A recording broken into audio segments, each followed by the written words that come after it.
When we think about the way that things are in the world now, it is easier for us to communicate with our families and for us to have access to our families in our community through social media. So we do a lot of short videos for families. We do a parent academy for families where we're talking about all of the different options that families have around the educational journey for students, but also specific to how they can support their students as well. And social media is one of those areas. You're listening to the smartsocial.com podcast. I'm your host, Josh Oakes. This is our District Talk segment where we interview district leaders to learn how they're keeping students safe on social media so those students can someday shine online. Now, let's get back to the interview. Hello, I am Ironetta Rayborn Wright, Superintendent and CEO of Cincinnati Public Schools in Cincinnati, Ohio. We serve about 36,000 students across 66 schools. We are the second largest school district in Ohio. Hi, Todd Cutler, Superintendent, Lake Tahoe Unified School District. Lake Tahoe Unified is in the city of South Lake Tahoe and surrounding areas. Just across the border is Nevada and state line. We have just under 4,000 students in our school district. Yes, hello. This is Marco Villegas. I'm the superintendent, the proud superintendent of El Rancho Unified School District, located in Pico Rivera. We're a school district of about 7,500 students, one high school, 3 middle schools, and 8 elementary schools. We also have an adult school as well. How have you been successful in increasing parent engagement to help keep students safe on social media? Making sure that we engage with parents is really important when we think about how we are keeping students safe on social media. We engage our parents and our guardians, our caregivers, our staff, and our community through our Be Present initiative. And our Be Present initiative essentially is our call to action that encourages all of our stakeholders to find their own way to support students and their students' needs. At this point, when we think about the way that things are in the world now, it is easier for us to communicate with our families and for us to have access to our families in our community through social media. So we do a lot of short videos for families. We do a parent academy for families where we're talking about all of the different options that families have around the educational journey for students, but also specific to how they can support their students as well. And social media is one of those areas. We actually have implemented these community conversations with our parents. And actually, one of the great things about these community conversations is we've asked the parents, what are topics that you want us to engage in? And what's interesting is parents are asking about how do we help our students be safe on social media? How do we help them engage positively and not be trapped in an environment that is unsuccessful? And then we also talk with parents about, as you think about that, and we have conversation is how do you model good use of social media? There's a lot of bad models of social media out there. And so we talk to parents about how they engage in conversations about what students are experiencing in that social media realm, and also how do they model good behavior. I think it's really important for parents to be aware of pros and cons of social media. And sometimes parents don't know that because they don't know that they need to be able to monitor the screen time. They need to know that there's websites that are more effective than others. And so, we've had a lot of parent participation in various projects that we've been able to do here in our district. We do have a superintendent advisory. We've had conferences with the superintendent. And all of these, parents do come to us because of social media, because that's how we get the word out. We even had a podcast where we featured parents. But in many of the topics that we've touched on is the appropriate use of social media for our students. And so we go through some of the general things that need to be put in place, what kind of general safety internet things that parents must know. So that's part of us educating our parents, sharing with them what are some of the pros and cons and what are some of the things to look out and how to monitor it. Because it's really difficult. Once the student has access to phones and social media, it's really difficult for them to monitor. But we share with them the responsibility that they have to make sure that they are able to monitor what students are doing with their social media accounts. Are there any stories that come to mind about any social media incidents you may have been able to get in front of or perhaps avoid by being proactive? I think one of the things that's been important is that we really work with our leaders and our teachers and even our students on really paying attention to things that are being placed on social media. And we're really encouraging our students to, if you see something, say something. And so we have had incidences where information may be posted on social media. Someone will see it, they share it with the school. And so the school is able to proactively deal with whatever that issue is and avoid it before it becomes an issue at the school. So monitoring of social media is really important. We encourage our families to do the same. If you're seeing something that your child has posted or something that's one of their friends has posted on social media, please share it with the school so that we know how to appropriately follow up and possibly avoid an issue before it happens. I think what comes to mind in regards to social media is more of the catching some of the negative behavior because of these proactive conversations we have with students and parents about being vigilant and paying attention to what people are saying in the social media platforms. We had a situation where there were threats being made on the social media platform and students being able to say, wait a second, we're not going to accept these types of threats and making sure that they reach out to their parents and then of course the school and getting ahead of possible threatening behavior to our students. And so, where my mind goes in thinking about social media incidents is that students are becoming more aware of, hey, this just aren't words on a platform. They are things that we need to make sure we're keeping ourselves safe and protected from. It has happened where we've had reports from a student that lets us know, I just saw a post, and the post is indicating that there's going to be a shooting at our school. And so we end up having to go into looking at all the investigations, investigating all the possible situations. Where did this come from? Where did the post originate? Is it credible? And go through various levels of processes to identify whether, in fact, our students are going to be in any kind of danger. Safety is the biggest priority in our district. And so when we see a post like that, we work with law enforcement and we work with the various agencies to investigate and make sure that those posts may or may not be credible. Those types of posts have helped us at least research this piece. Hasn't happened where any of those have been credible, but we know at least that through our See Something, Say Something campaign, people are reporting these types of posts, and we're able to at least know that our schools are safe. And who knows, in some cases, things may have even been averted that I'm not even aware of. What would your advice be to other educators and administrators to work together to create a culture of digital safety and responsibility in their schools?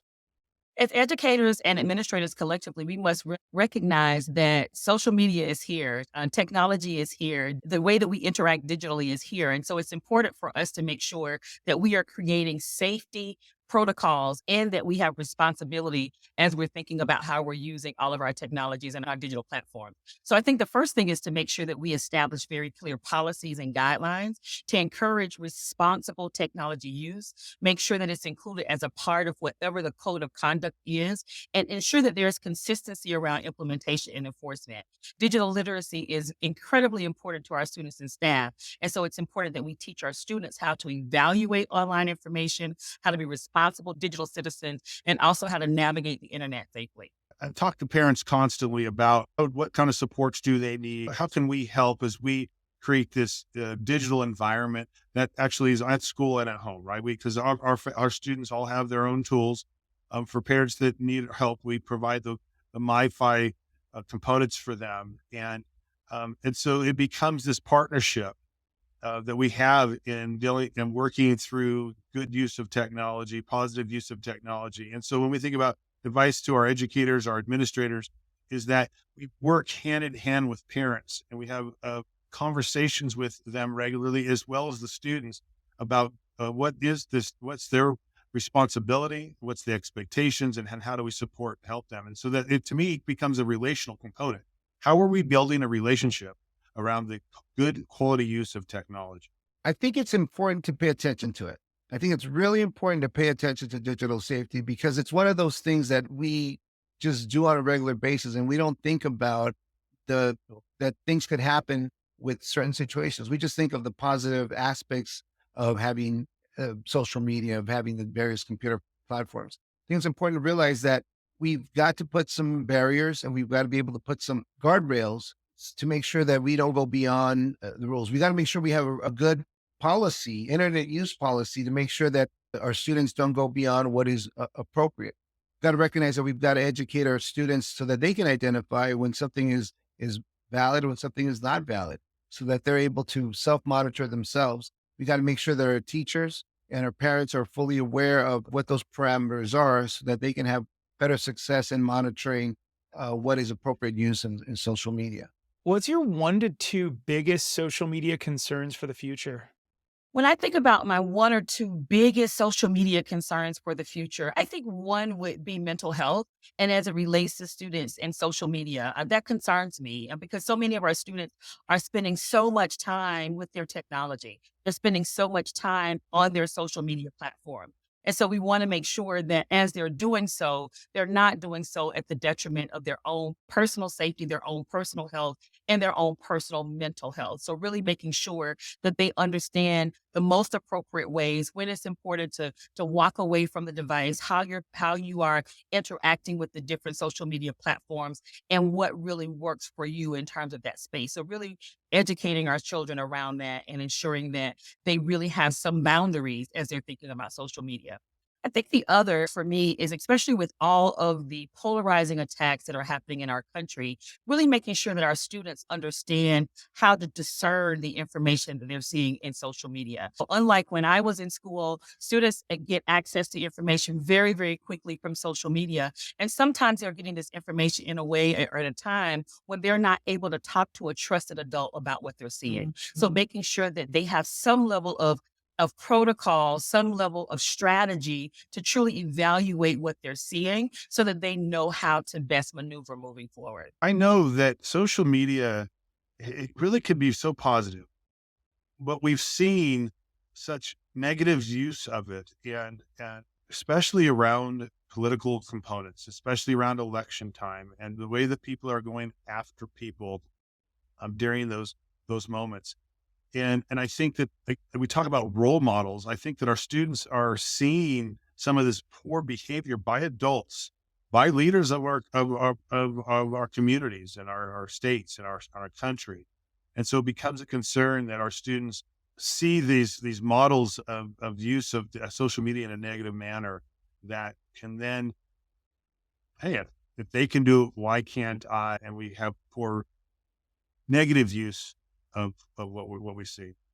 Really, my biggest concern really boils down to the role model in our communities and our government on social media use and how students and children see that as a model. One of the biggest concerns that I have right now, both as a superintendent and as a dad, is the screen time. I think that right now we don't have a sense of how much screen time students have and the images that they may see. There's studies that talk about how by the age of 5 years old, students have seen more images than they have seen in a lifetime in the past. To that end, we've got to be aware that there are images that students are seeing, and that we should put some barriers and parameters around the access. I'm using the word barriers, but it's really parameters that I like to say.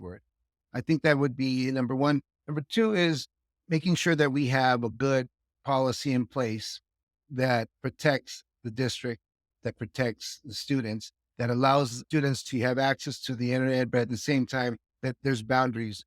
Funding is difficult across the country. What advice would you give to other districts to secure funding to create the resources that parents need?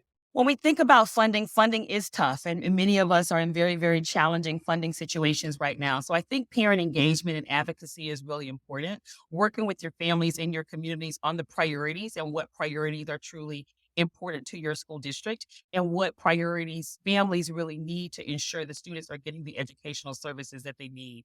I think that it's important that we also work with parents and guardians around the whole child support and what's needed in terms of the whole child support. Developing programs that are also needed within the community so that there's opportunity, whether that's philanthropic dollars, whether it's dollars from businesses in the area, but developing those in partnership with the community so that not only are you addressing the needs within the school district, but you're also addressing a greater need that may exist within the community as well. Well, that's a really hard question when you think about funding. Funding is a challenge all the time. There's never enough money to go around for all the initiatives and things that you're working on as a school system.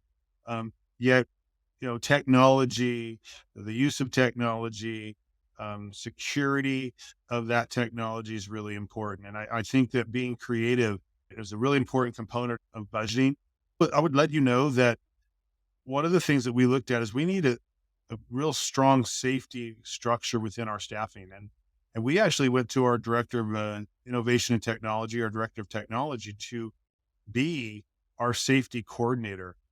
Because how are we securing and looking at creating the safety of our school and making sure we have the resources available in that area. And so then, I guess, again, being creative of how you're staffing and you're utilizing dollars, and then how can you couple money with other opportunities? Meaning, in California, you have your local control accountability plan, the local control funding formula. As you think about you determining what monies are focused in on technology and the advancement of the use of technology and security with technology, and then what grants and opportunities that are available to couple that commitment in your plans to aggressively looking for additional support. It's always about prioritizing. The funding is there, and when you have to say we must prioritize a certain amount of the budget to make sure that we have success in this aspect of it. I think our funding that we've needed to prioritize in technology has been essential.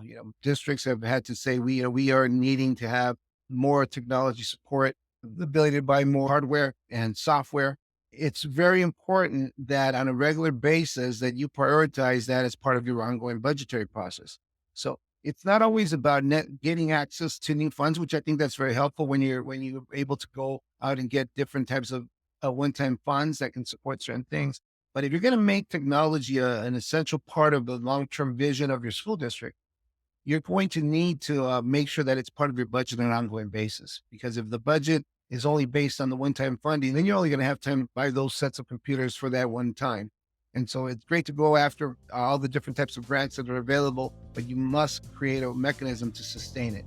Thanks for listening to our smartsocial.com podcast. I'm your host, Josh Oakes. This was our District Talk segment where we interview school district leaders to learn how they're keeping students safe on social media so those students can someday launch into their future by shining online.